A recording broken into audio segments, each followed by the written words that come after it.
पुरानी बात है, किसी गांव में दो परिवार रहते थे। एक परिवार मेहनत और ईमानदारी में विश्वास करता था और दूसरा बेईमानी और आसान रास्ते पर चलने में विश्वास करता था। पहले परिवार के पुत्र का नाम धर्म बुद्धि और दूसरे परिवार के पुत्र का नाम पाप बुद्धि था। उसके विचार भी अपने परिवार की ही तरह बन गए थे। धर्म बुद्धि हमेशा मेहनत करता और लोगों की मदद करता। पाप बुद्धि हमेशा लोगों को छल कर धन कमाने की कोशिश करता। दोनों फिर भी मित्र थे। एक बार दोनों धन कमाने के लिए एक साथ उज्जैन के लिए निकल गए। उज्जैन में उनका बहुत ही अच्छा व्यापार चला और उन्होंने खूब धन कमाया।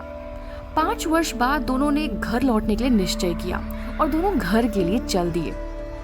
अपने शहर के पास पहुंचने पर पाप बुद्धि ने धर्म बुद्धि से कहा, इतना धन लेकर मैं घर नहीं जाना चाहता हूँ, क्योंकि मेरे सारे रिश्तेदार धन मांगने लगेंगे। मैं सोचता हूँ कि जरूरत का धन ले लूं और शेष धन इस पेड़ के नीचे गड्ढा खोदकर मैं गाड़ दूं, जिससे यह सुरक्षित रहेगा। धर्म बुद्धि को यह विचार बहुत पसंद आया।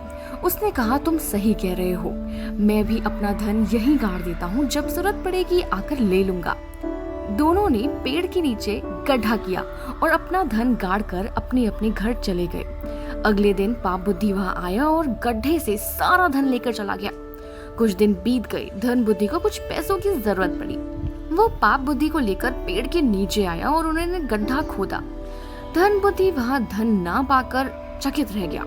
दोनों एक दूसरे पर इल्जाम लगाने लगे। अंत में झगड़े का निपटारा करने के लिए दोनों ने गांव के बुजुर्गों के पास जाकर सारी बात बताई। गांव के बुजुर्ग पेड़ देवता में विश्वास करते थे। उन्होंने अगले ही दिन पेड़ देवता से पूछने का निश्चय किया। पाप बुद्धि ने घर आकर अपने पिता से कहा, आप जाकर पेड़ की कोटर में छुप जाएं। सुबह जब लोग पेड़ से पूछने के लिए आएंगे तो आप कह देना कि धन धर्म बुद्धि ने लिया है। अगली सुबह गांव के बुजुर्गों ने पेड़ के नीचे जाकर पूछा, हे वृक्षदेव, इसके धन को किसने चुराया है? पेड़ ने उत्तर दिया, धर्म बुद्धि ने। इसी बीच सभी गांव वाले हैरान रह गए। पाप बुद्धि ने कहा कि धर्म बुद्धि को सजा मिलनी चाहिए। धर्म बुद्धि ने थोड़ी सूखी पेड़ की टहनियां और पत्ते इकट्ठा करके पेड़ की कोटर में आग लगा दी। वहां छुपकर बैठे पाप बुद्धि के पिता आग की गर्मी और धुएं के कारण खांसते हुए बाहर निकल आए।